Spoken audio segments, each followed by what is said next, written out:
Paradise is surrounded by hardships, while hellfire is surrounded by desires. Sahih Muslim. Asalamu alaykum wa rahmatullahi wa barakatuh. Bismillah. Let me start with a question.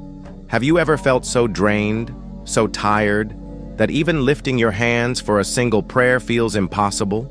Or that helping someone in need feels like the last thing you can manage? If you felt this way, you're not alone. But what if I told you that these moments, the ones where you push through despite the heaviness, could be the very acts that take you to Jannah? The value of a single act, Allah, estwetari, reminds us in the Qur'an. So whoever does an atom's weight of good will see it, and whoever does an atom's weight of evil will see it. Surah Az-Zalzalah, 99:7-8. This verse shows us that no good deed is ever too small to matter.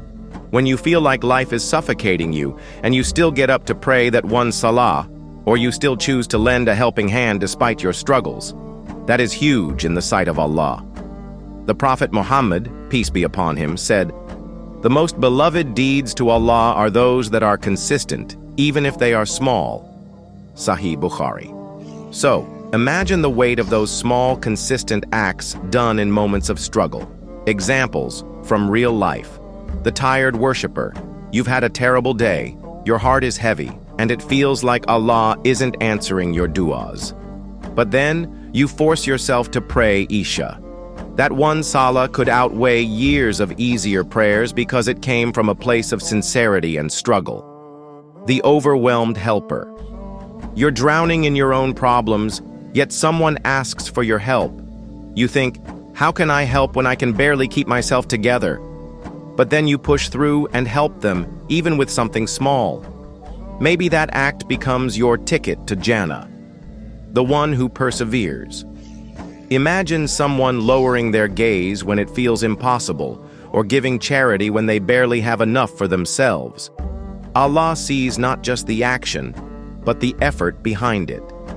Why these acts matter? Allah, subhanahu wa ta'ala, loves effort. The Qur'an says, "Indeed, with hardship comes ease." Surah Ash-Shar 94:6. The ease Allah promises may not come immediately, but your perseverance in those hard times is what builds your connection with Him. Practical steps to keep going. Renew your intention. Remind yourself that every struggle you endure for Allah's sake is worth more than you can imagine. Break it down. If praying all 5 prayers feels overwhelming, start with 1. If helping someone seems too much, give a kind word or dua. Remember the bigger picture. This world is temporary. Every small act of goodness you push through now adds to your scales on the day of judgment. Seek Allah's help. When you feel drained, say, Hasbunallahu wa ni'mal wakil. Sufficient for us is Allah, and He is the best disposer of affairs. A final reminder. You might not see the impact of your actions immediately, but Allah sees everything.